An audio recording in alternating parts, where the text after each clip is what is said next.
नमस्कार, न्यूज की पाठशाला में आप सभी का स्वागत है। मैं हूं सुशांत सिन्हा। ये वो पाठशाला है जहां सबकी क्लास लगती है। खबर का चैप्टर बड़े विस्तार से खोलता हूं, तो बिना वक्त गवाए आइए इस पाठशाला को शुरू करते हैं। और अपने बच्चों को बुलाना मत भूलिए, क्योंकि ये न्यूज का फैमिली शो है।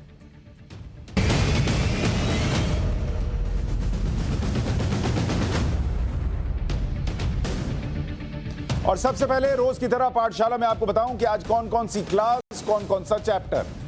किताब सलमान खुर्शीद की, शब्द कांग्रेस के हैं क्या। तो सबसे पहले आपके सामने यह रखूंगा। पाठशाला में हिंदुत्व का सही मतलब समझाने वाला चैप्टर भी खोलूंगा। बड़ी चर्चा है भाई हिंदुत्व पर, तो हिंदुत्व है क्या समझना चाहिए आपको। हिंदुत्व की तुलना आईएसआईएस जैसे आतंकी संगठन से करने वालों की क्लास लगेगी। महाराष्ट्र में नेताओं का गोल गोल धप्पा वाला चैप्टर भी खोलूंगा। आपने बचपन में बड़ा खेला होगा गोल गोल धप्पा, वो महाराष्ट्र में भी चल रहा है।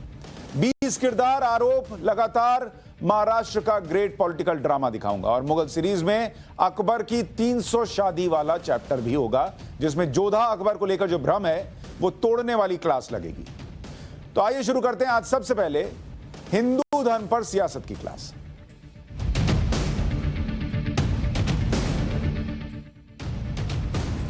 आज ये क्लास लगाने की जरूरत क्यों पड़ी, और उसकी वजह ये किताब। एक किताब ने देश में कई सवाल खड़े कर दिए। यह किताब लिखी है कांग्रेसी नेता सलमान खुर्शीद ने। हिंदू धर्म और हिंदुत्व को चुनाव में घसीटा जा रहा है, उस पर भ्रम फैलाया जा रहा है। पाठशाला में आज हिंदुत्व को समझाने वाली क्लास लगा रहा हूं, और आपको सही मायने में हिंदुत्व क्या है यह समझ में आएगा। क्योंकि कांग्रेस के मुताबिक हिंदुत्व क्या है यह भी आपको समझना चाहिए। और मेरे हाथ में जो किताब थी, यह sunrise over Ayodhya, nationhood in our times, यानी अयोध्या में सूर्योदय हमारे दौर में राष्ट्र की परिभाषा। यह कांग्रेस नेता सलमान खुर्शीद की किताब। सलमान खुर्शीद कोई छोटे मोटे नेता नहीं है। विदेश मंत्री रहे, कानून मंत्री रहे, गांधी परिवार के भरोसेमंद हैं, बड़े वकील हैं। खुर्शीद यूपी के फर्रुखाबाद के रहने वाले हैं। बाटला हाउस एनकाउंटर हुआ था तो यही थे जिन्होंने कहा था कि सोनिया गांधी का दिल रो पड़ा था, आंखों से आंसू आ गए थे जब उन्होंने सुना था कि आतंकी मर गए। बाद में साबित हुआ आतंकी हैं, तब बड़ा विवाद हुआ था। पर इस बार खुर्शीद साहब इससे भी बड़ा विवाद लेकर आए। किताब मैंने मंगवाई कि आपको पॉइंट वाइज समझ में आए कि क्या लिखा है किताब में। शाप से किताब पढ़ रहा हूं, मोटी किताब है, पूरी तो नहीं पढ़ पाया, लेकिन कोशिश की है कि इसका निचोड़ आपके सामने रख सकूं। किताब का प्रचार नहीं करना है। कोई किताब आई, विवाद की बात हुई, पब्लिसिटी स्टंट होगा, लेकिन इस बार ऐसा नहीं है। किताब टाइम देखकर रिलीज की गई है। उत्तर प्रदेश में चुनाव है और इसमें कांग्रेस की राजनीति प्रयोगशाला के पन्ने हैं। यूपी चुनाव से ठीक पहले इस किताब का आना संयोग नहीं है, बल्कि प्रयोग है। इस बात का ध्यान रखिए, जो मैं आपसे कह रहा हूं, इन दो शब्दों को पकड़ के रखिए कि जो खुर्शीद की किताब है, सलमान खुर्शीद की किताब, ये किताब जो है संयोग कि उत्तर प्रदेश चुनाव के पहले आ गई और ऐसी बातें लिखी, ये संयोग नहीं है। ये एक प्रयोग है जो 2022 और 2024 के लिए किया जा रहा है, और ये मैं आपको आज समझाऊंगा कि कैसे। इस किताब का एक चैप्टर खोलता हूं और इस चैप्टर को आपको देखना चाहिए। ये चैप्टर जिसका नाम है द सैफरन स्काई, यानी केसरिया आसमान।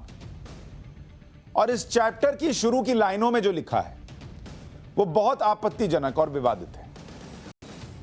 इसकी चैप्टर की चौथी लाइन में लिखा है कि जो सनातन धर्म और प्राचीन हिंदू धर्म साधु संतों के लिए जाना जाता था, उसे कट्टर हिंदुत्व ने किनारे लगा दिया और ऐसे वर्जन को आगे बढ़ाया जा रहा है जो राजनीतिक तौर पर हर पैमाने में वैसा है जैसे हाल के सालों में इस्लामी जिहादी ग्रुप आईएसआईएस और बोको हराम जैसे संगठनों में दिखता है। मतलब हिंदुत्व की तुलना सलमान खुर्शीद ने किससे की? आईएसआईएस और बोको हराम से। मतलब सलमान खुर्शीद के लिए हिंदुत्व जो है, Hindutva is equal to ISIS या फिर बोको हराम, और ये दोनों जो हैं वो आतंकी संगठन है। ये सलमान खुर्शीद के लिए, ये उनका डेफिनेशन है हिंदुत्व को लेकर।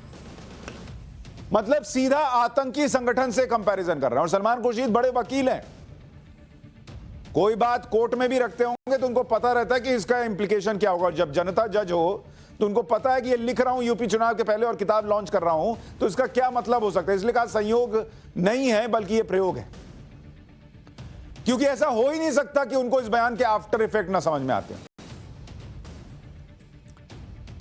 सलमान खुर्शीद ने हिंदुत्व की तुलना आईएसआईएस से की। क्या वो नहीं जानते कि आईएसआईएस क्या है? एक आतंकी संगठन है और उसके कारनामे बताऊंगा तो सलमान खुर्शीद तक कांप जाएंगे।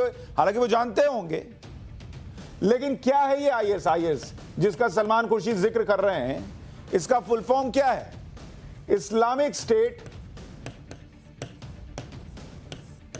State of Iraq and Syria.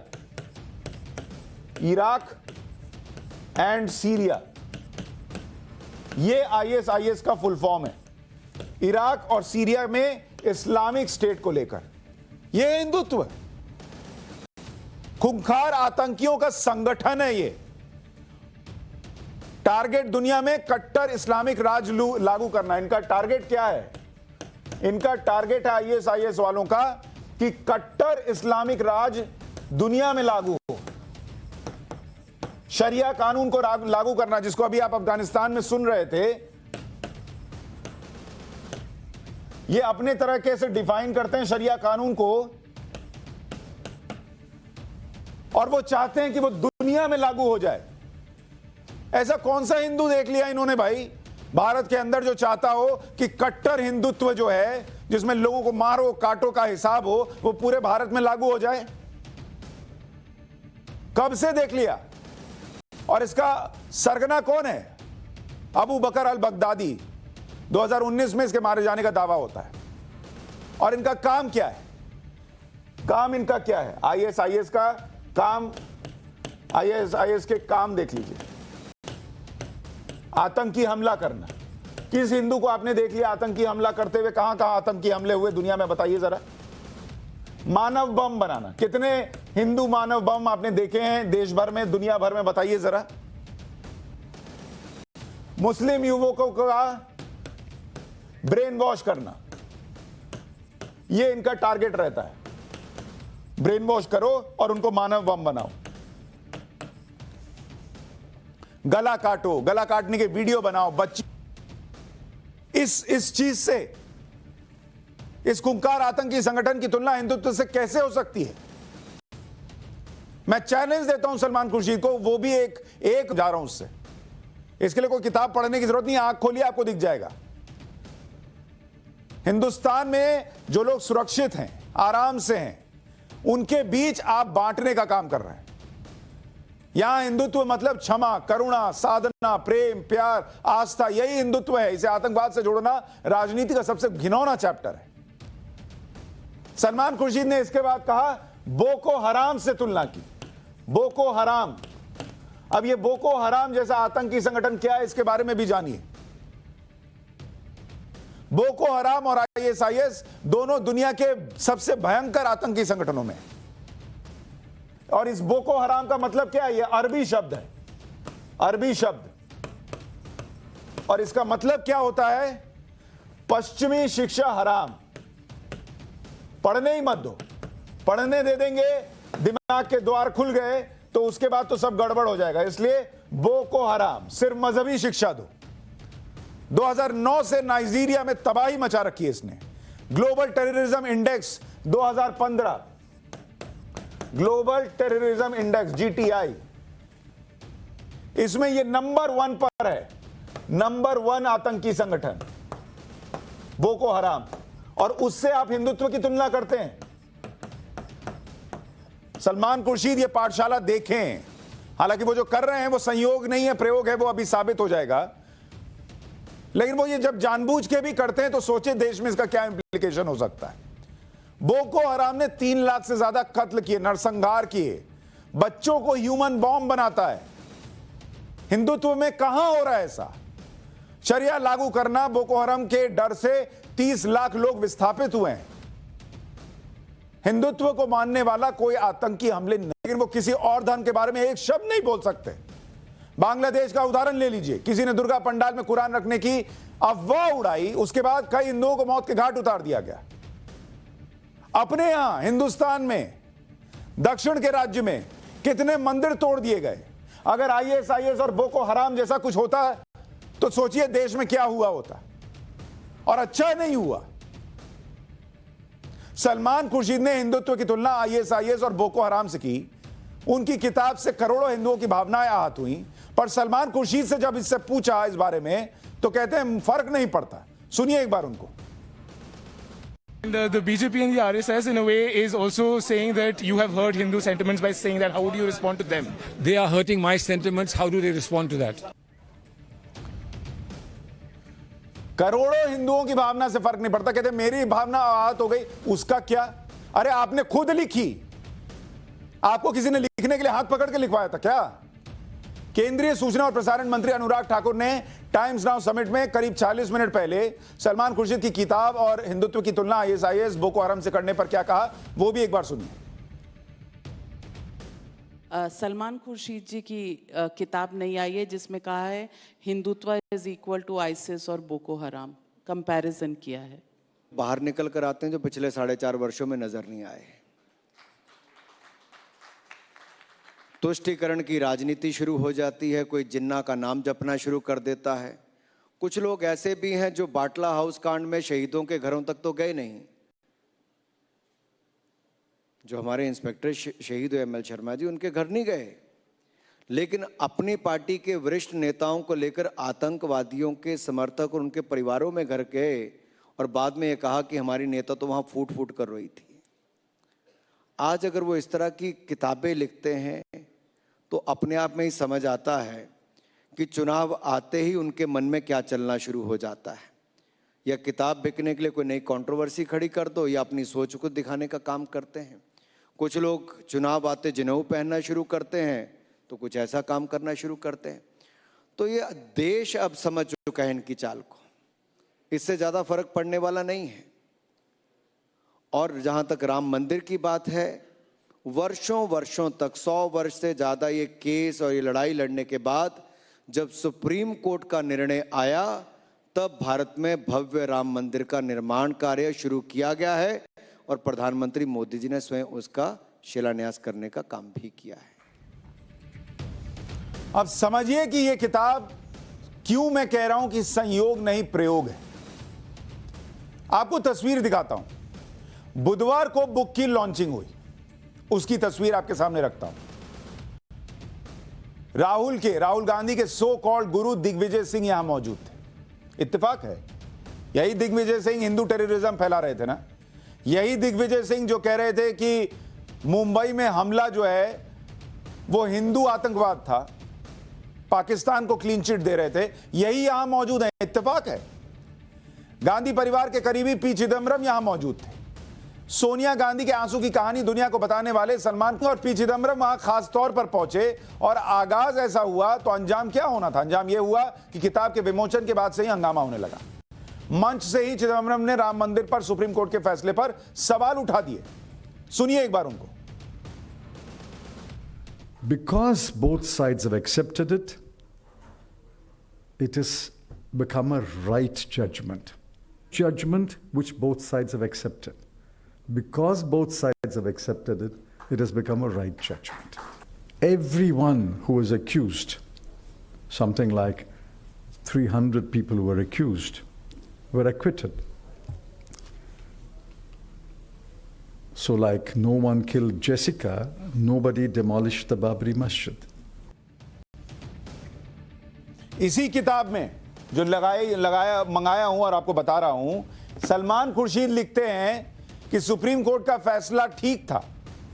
वो समाज को जो सा फैसला था, ये फैसला ठीक नहीं था इसलिए सबने मान लिया, फैसला ठीक था इसलिए सबने मान लिया, इसलिए ये नहीं है, बल्कि सबने मान लिया इसलिए फैसला ठीक है। मतलब एक ही मंच पर खड़े होकर दो कांग्रेसी नेता दो दिशा में बात कर रहे हैं। चिदम्बरम सवाल उठा रहे हैं, सलमान खुर्शीद सही बता रहे हैं। अलग अलग स्टैंड, एक ही मंच पर खड़े होकर। लेकिन अब समझिए कि सलमान खुर्शीद क्यों हिंदुत्व को आईएसआईएस और बोको हराम से जोड़ रहे हैं। इसके पीछे एक सोची समझी रणनीति है। किताब सलमान खुर्शीद ने लिखी, लेकिन उसका एक एक पन्ना कांग्रेस के बड़े नेताओं ने पढ़कर जैसे पास किया। किताब को जानबूझकर यूपी चुनाव से पहले लॉन्च किया गया। किताब लिबरल हिंदुओं और मुसलमानों को रिझाने के लिए। मंदिर मंदिर घूमकर कांग्रेस को उतना फायदा नहीं हो रहा। वो जा तो रहे हैं, जनेऊ भी पहन रहे हैं, व्रत भी कर रहे हैं, लेकिन वो फायदा नहीं मिल पा रहा हिंदू वोट का जो मिलना चाहिए, क्योंकि 2014 के बाद से वो हिंदू वोट जो पूरी तरीके से तो अब भी एकत्रित नहीं हुआ, लेकिन वो एक पार्टी की तरफ चला गया। अब उसको कैसे तोड़ना है? उसको ऐसे तो तोड़, उसके दिमाग में यह भर दो कि अगर तुम हिंदू के लिए बात करते हो, तुम आईएसआईएस और बोको हराम के आतंकी जैसे हो। इतना डरा दो कि वो डर के मारे उससे अलग हो जाए, तोड़ दो। और यूपी में एक मुस्लिम वोट के लिए पैंतरा खेला गया है, क्योंकि उनको तो आप देख रहे हैं कि वहां कितने लोग हाथ फैलाए खड़े हैं, असदुद्दीन ओवैसी से लेकर और बहुत सारे लोग हैं। कांग्रेस पार्टी ने भी कोई कमी नहीं छोड़ी, तो उनको रिझाने की भी कोशिश है। मंजे में नेताओं को उतारा है। चिदम्बरम जब कहते हैं कि भाई बाबरी मस्जिद को किसी ने नहीं तोड़ा, ये कटाक्ष करते हैं, तो टारगेट कौन वोट बैंक है ये समझ में आता है। अगर ऐसा नहीं होता तो ये तस्वीर सामने नहीं आती। मुस्लिम वोटरों को लेकर होड़ मची है। समाजवादी पार्टी ने पहले ही जिन्ना को पकड़ लिया। कांग्रेस एक कदम आगे बढ़कर अब हिंदुत्व को भुना रही है। इसलिए किताब के कवर में अयोध्या है, अंदर राम मंदिर का जिक्र है, हिंदुत्व का जिक्र है। आज ही मुझे यह किताब मिली। इसे पढ़ते हुए मेरी नजर किताब के तीसरे चैप्टर पर भी गई। सलमान खुर्शीद की किताब का तीसरा चैप्टर खोलते हैं और उसमें नाम लिखा है, चैप्टर का नाम है Lord Ram's Ayodhya, Triumph and tragedy. इस चैप्टर के पेज नंबर 35 पर श्री राम का जिक्र है। लिखा गया है, सामान्य तौर पर इस पर कोई विवाद नहीं कि श्री राम का जन्म अयोध्या में हुआ। इस लाइन को पकड़िए, अभी आगे बताता हूं। फिर आगे लिखते हैं, कोई भी ये नहीं बता सकता कि श्री राम का जन्म कहां हुआ था। यह मान लिया गया कि ये वही है जहां बाबरी मस्जिद हुआ करती थी। वैष्णव रीति के मुताबिक जहां बच्चे का जन्म होता है वही गर्भनाल को गाड़ा जाता है। इससे वो जगह मंदिर बनने के लिए शुद्ध नहीं रहती। लेकिन कोर्ट में यह तर्क नहीं रखा गया। सलमान खुर्शीद आगे लिखते हैं, भगवान राम जिन्हें मर्यादा पुरुषोत्तम भी कहा जाता है, उन्हें भगवान माना जाए जैसे बाकी धर्मों में होता है, या फिर उन्हें विष्णु का अवतार माना जाए, यह स्टडी और बहस का विषय है। यह सलमान खुर्शीद लिखकर बता रहे हैं। इतनी आपको राम की चिंता है। आप अपने धर्म पर फोकस करें, दूसरों को दूसरे पर करने दें। आपको इतनी चिंता क्यों है यूपी चुनाव के पहले अयोध्या की और श्री राम की? और अभी आपको मैंने बताया कि वो कह रहे थे कि श्री राम का जन्म अयोध्या में हुआ था, इस पर कोई विवाद नहीं है। इसकी कहानी क्या है? खुर्शीद का वर्जन क्या है?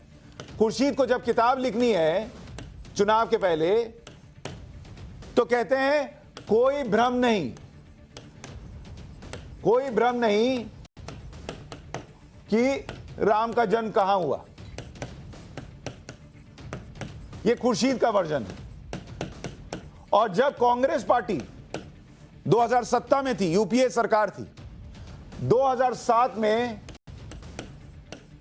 एससी सुप्रीम कोर्ट में हलफनामा दिया था, और उस हलफनामे में कांग्रेस की उस वक्त की सरकार ने क्या कहा था? राम के होने का कोई ऐतिहासिक प्रमाण नहीं है, राम काल्पनिक हैं। जिन प्रभु श्री राम को आप काल्पनिक बता रहे थे, उनके आज होने पर कोई भ्रम नहीं रह गया।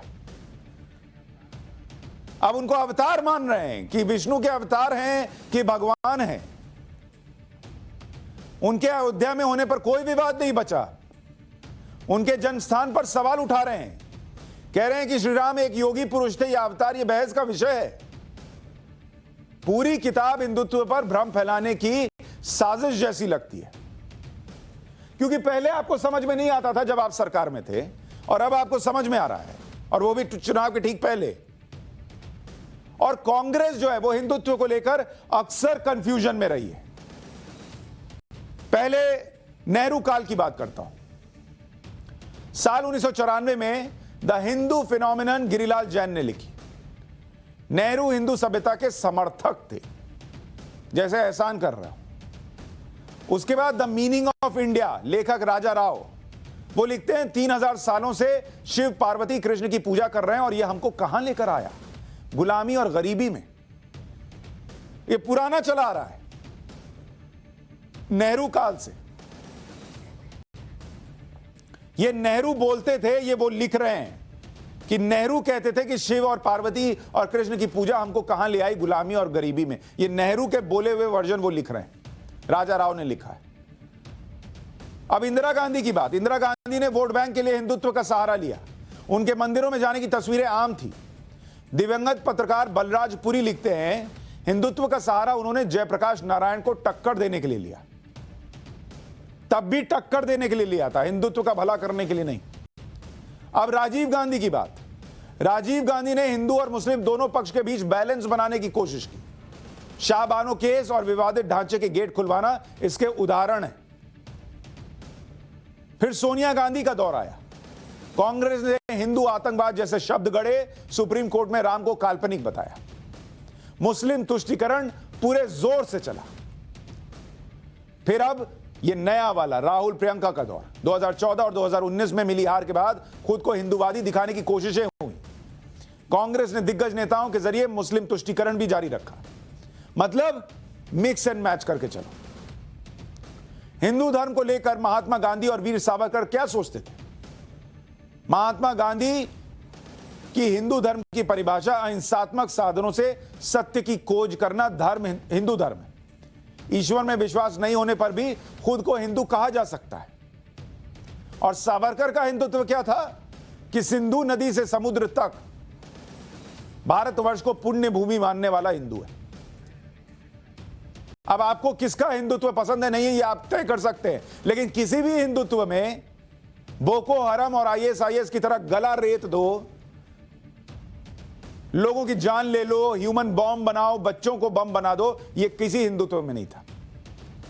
उपनिषदों में हिंदू धर्म की क्या परिभाषा है? सलमान खुर्शीद ने कितने उपनिषद पढ़े हैं? हिंदुत्व पर ज्ञान दे रहे हैं। कितने हिंदुत्व पढ़े, कितने उपनिषद पढ़े उन्होंने, कितने वेद पढ़े? किसी धर्म के बारे में कुछ लिखने जा रहे हैं तो सोच समझ के लिखिए पहले। जो ईश्वर के अस्तित्व, कर्म के सिद्धांत, पुनर्जन्म, पूर्वजों की पूजा, वर्णाश्रम, धर्म में पूर्ण विश्वास रखता है वो हिंदू है। जो संध्या, श्राद्ध, पितृ तर्पण और पंच महायज्ञ करते हैं वो हिंदू है। वेदों का अध्ययन करते हैं वो हिंदू है। वही सही मायने में हिंदू कहलाते हैं, ये उपनिषद में लिखा हुआ है। यही हिंदू धर्म की सुसंस्कृत, पूर्ण और सही परिभाषा है, ये उपनिषद में लिखा हुआ है। हिंदुत्व को लेकर अटल बिहारी वाजपेयी का भी अपना एक विचार था। वो कहते थे हिंदू हिंदू तन मन, हिंदू जीवन रग रग हिंदू मेरा। एक बार सुनिए उनको। यदि धधक उठे जल थल अंबर, जड़ चेतन तो कैसा विस्मय, हिंदू तन मन हिंदू जीवन रग रग हिंदू मेरा। मैं आज पुरुष निर्भयता का वरदान लिए आया भूपर, पै पीकर सब मरते आए, मैं अमर हुआ लो विष पीकर। मैं आज पुरुष निर्भयता का वरदान लिए आया भूपर, पै पीकर सब मरते आए, मैं अमर हुआ लो विष पीकर। अधरों की प्यास बुझाई है मैंने पीकर, वह आग प्रखर हो जाती दुनिया भस्मसात, जिसको पल भर में ही छूकर। भय से व्याकुल फिर दुनिया ने प्रारंभ किया मेरा पूजन, मैं नर नारायण नीलकंठ बन गया, न इसमें कुछ संशय, हिंदू तन मन हिंदू जीवन रग रग हिंदू। कांग्रेस नेता गुलाम नबी आजाद ने सलमान खुर्शीद की किताब पर क्या कहा वो भी आपको बताता हूं। गुलाम नबी आजाद ने कहा कि राजनीतिक विचारधारा के तौर पर वो हिंदुत्व से सहमत नहीं है, लेकिन हिंदुत्व की तुलना आईएसआईएस और जिहादी इस्लाम से तय करना तथ्यात्मक रूप में गलत है और बढ़ा चढ़ाकर पेश किया गया।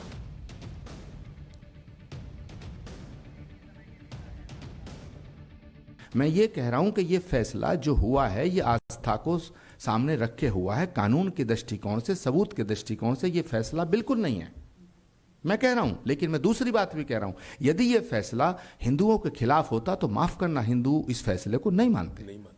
मैं कह रहा हूं ये बात। अब ये सोचना आपका हमारा काम है या न्यायपालिका का काम है, ये अलग विषय है। हम लोग एक दूसरे की आलोचना कर सकते हैं, मगर मुझे लगता है कि जो हमारा देश है, यदि हमें इसको बचाना है और हमें इसे आगे ले जाना है, तो हमें थोड़ा सा ये सोचना पड़ेगा कि वो हिंदू जो 90% उदार था, लिबरल था, वो कम्युनल कैसे होने लगा। इस विषय पे बिना बात करे हम इस बीमारी का इलाज नहीं कर सकते।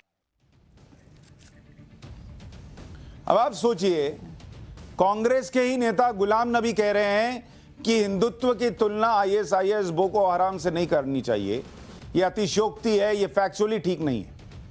और कांग्रेस में शामिल आचार्य प्रमोद कृष्णम, ये आचार्य हैं, ये हिंदू धर्म को मानने वाले हैं, और ये वहां बैठकर कह रहे हैं कि अगर हिंदुओं के खिलाफ फैसला आ गया होता तो हिंदू कभी नहीं सुनता राम मंदिर पर फैसला, नहीं मानता। और कह रहे हैं 90% हिंदू जो है वो कम्युनल कैसे हो रहा है। कैसे कम्युनल हुआ?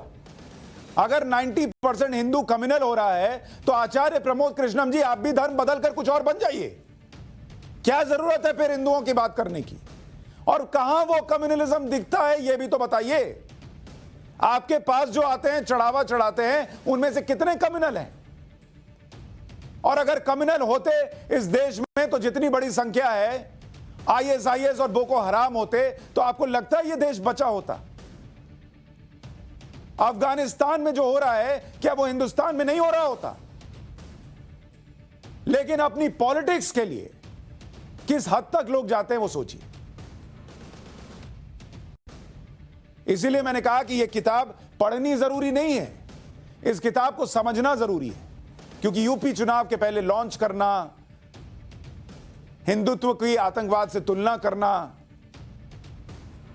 कैसे लिबरल हिंदुओं को अपनी तरफ खींचना और मुसलमानों के वोट बैंक को अपनी तरफ खींचने की कोशिश करना, यह पॉलिटिक्स में जो चल रहा है उसका क्लासिक एग्जाम्पल है। अब आप तय कीजिए कि यह किताब पढ़नी है और किताब में लिखने वालों को पढ़ना है, दोनों में से क्या करना है। अब आपको पाठशाला में पॉलिटिकल खेला की क्लास में लिए चलता हूं।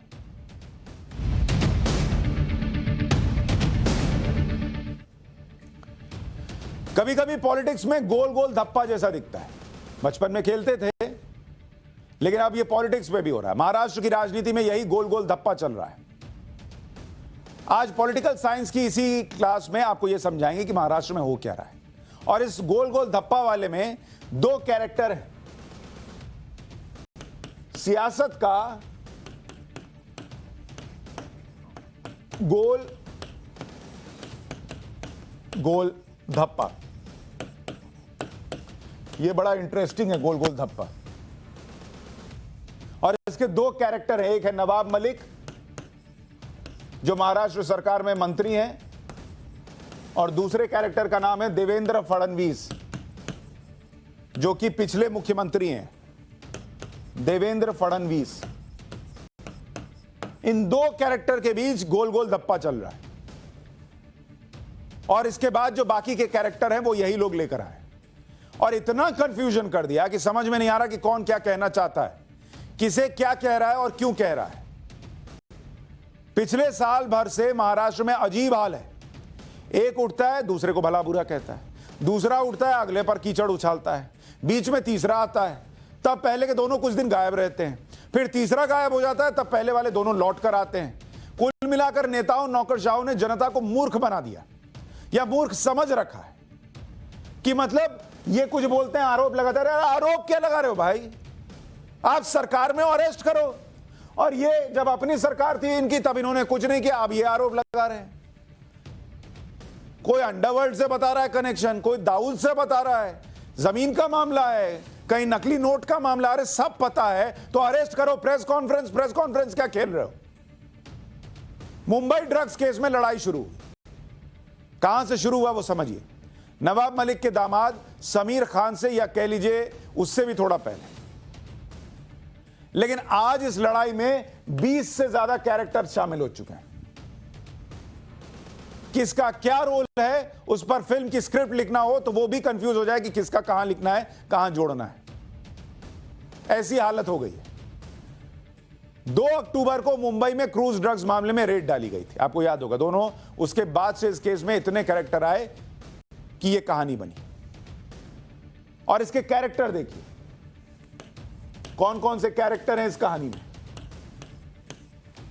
कैरेक्टर नंबर 1 समीर वानखेड़े, जिन्होंने उस दिन रेड डाली थी।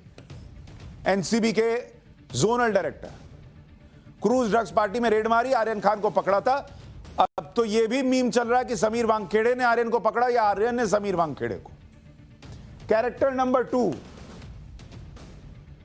इसमें नवाब मलिक के दामाद जो ड्रग्स के आरोप में जेल गए, नवाब मलिक के दामाद, ये कैरेक्टर नंबर 2 है और ये कहा जाता है कि यहीं से सारी कहानी शुरू हुई, नवाब मलिक के दिल पे लग गया। कैरेक्टर नंबर 3 खुद नवाब मलिक,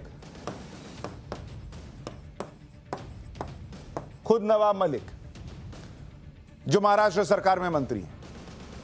ये एनसीबी पर ही आरोप लगाते हैं। सुबह उठते हैं तो तय करते हैं कहां प्रेस कॉन्फ्रेंस करना है। कभी कभी इनके प्रेस कॉन्फ्रेंस देखिए तो लगता है प्रेस कॉन्फ्रेंस मंत्री हैं। इतनी प्रेस कॉन्फ्रेंस कर दी बीते दिनों में। फडणवीस पर हाइड्रोजन बम गिराने का दावा करते हैं, कहते हैं उनका नकली नोट के कारोबार में हाथ है और किस तरह कनेक्शन है और कैसे अंडरवर्ल्ड से कनेक्शन है। तो अरेस्ट कीजिए ना भाई, किसके लिए छोड़ रखा है? हम पत्रकार अरेस्ट करेंगे क्या? चौथा नंबर कैरेक्टर है आर्यन खान, शाहरुख खान का लड़का। इनको पब्लिसिटी की जरूरत नहीं, क्रूज ड्रग्स केस में गिरफ्तार हुए, जमानत पर बाहर है। पांचवा नंबर कैरेक्टर देवेंद्र फडणवीस, जो कि महाराष्ट्र के पूर्व मुख्यमंत्री। ये बोले हम आपको बता देंगे दिवाली के बाद बम फोड़ेंगे कि कैसे नवाब मलिक का अंडरवर्ल्ड से, दाऊद से कनेक्शन है। तो जब मुख्यमंत्री थे तब क्यों नहीं अरेस्ट किया? चल रहा है, जिसको जो अमन आरोप लगाओ, प्रेस कॉन्फ्रेंस करो, निकल जाओ आप और हम जो है चर्चा करते रहें, खेलते रहें, गोल गोल धप्पा। इसके अलावा केपी गोसावी, छठा कैरेक्टर केपी गोसावी।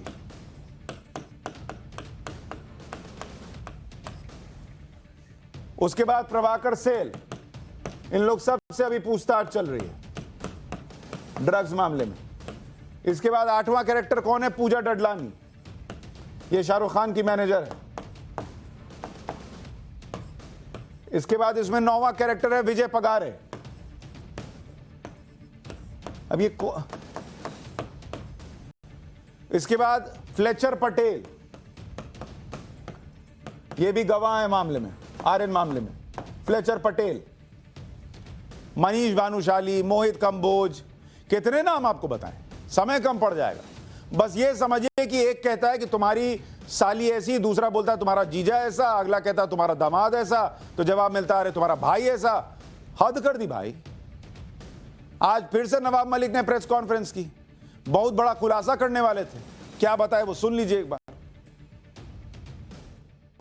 मनीष भानुशाली, धवल भानुशाली, केपी गोसावी, सुनील पाटिल, ये सभी लोग लगातार अहमदाबाद के नोवाटेल और 5 स्टार होटलों में रुकते रहे। गुजरात के मंत्री किरीट सिंह राणा जी के उनकी करीबी है। ये सारे लोग ड्रग के खेल के खिलाड़ी हैं। सवाल उठता है कहीं ड्रग का खेल गुजरात से तो नहीं चल रहा है? महाराष्ट्र में 2 ग्राम 3 ग्राम की कार्रवाई फिल्म वालों को परेड कराकर लोगों का ध्यान विचलित किया जाए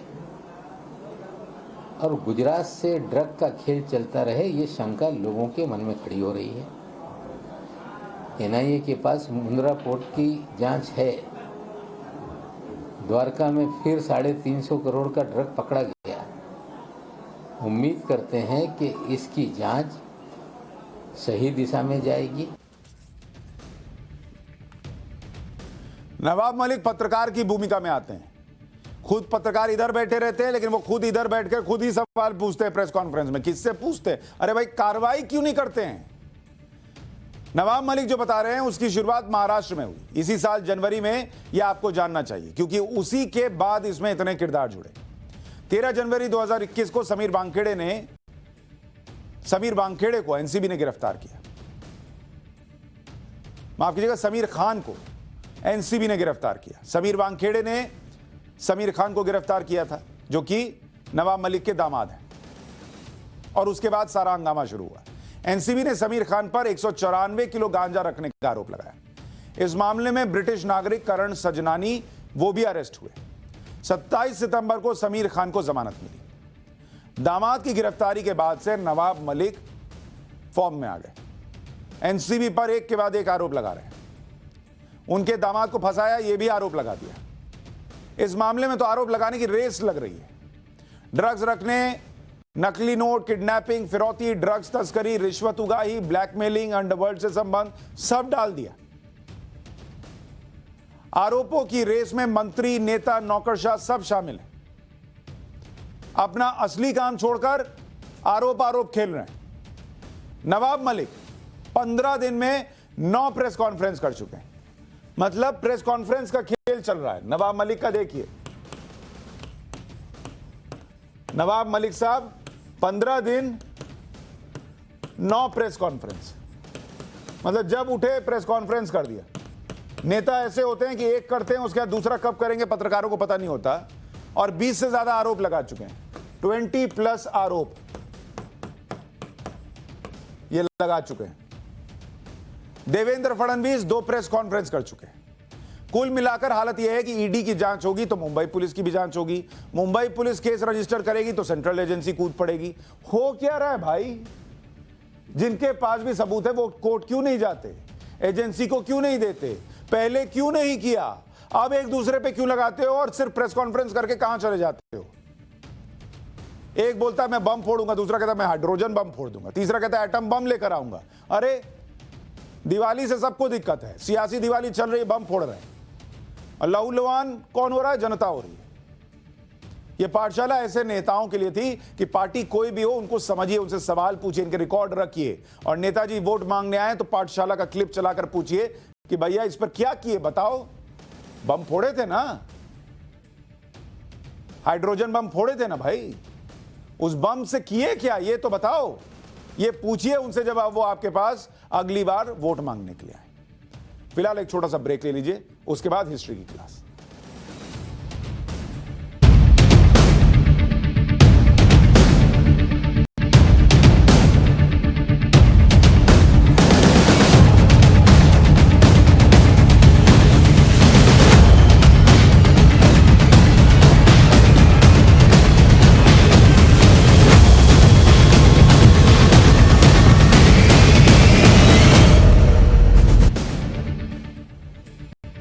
और अब हिस्ट्री की क्लास में मुगल सीरीज।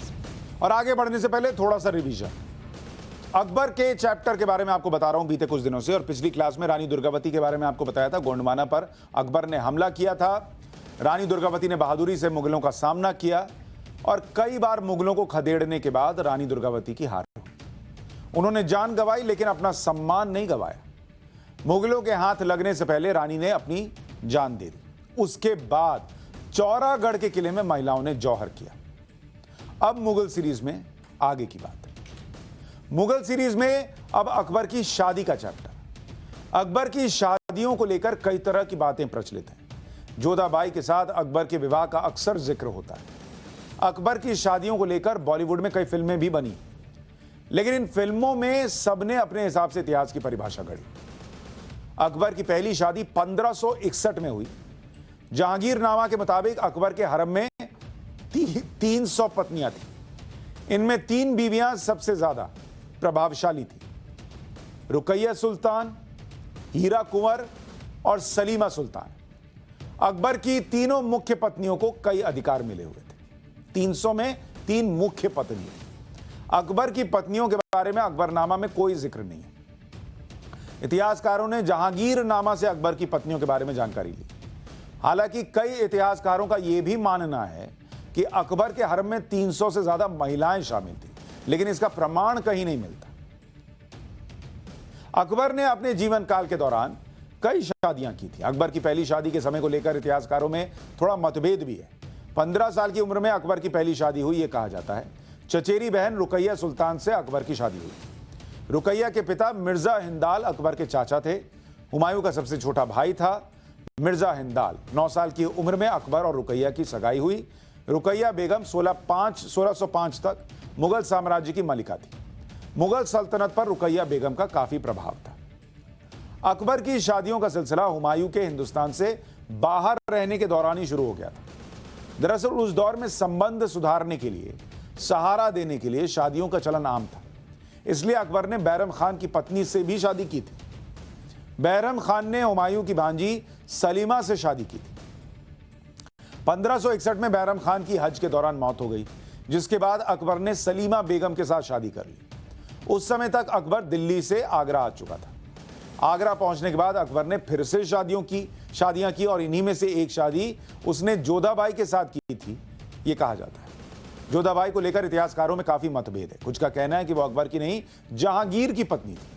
कुछ का कहना है कि जोधाबाई का नाम मरियम जमानी था।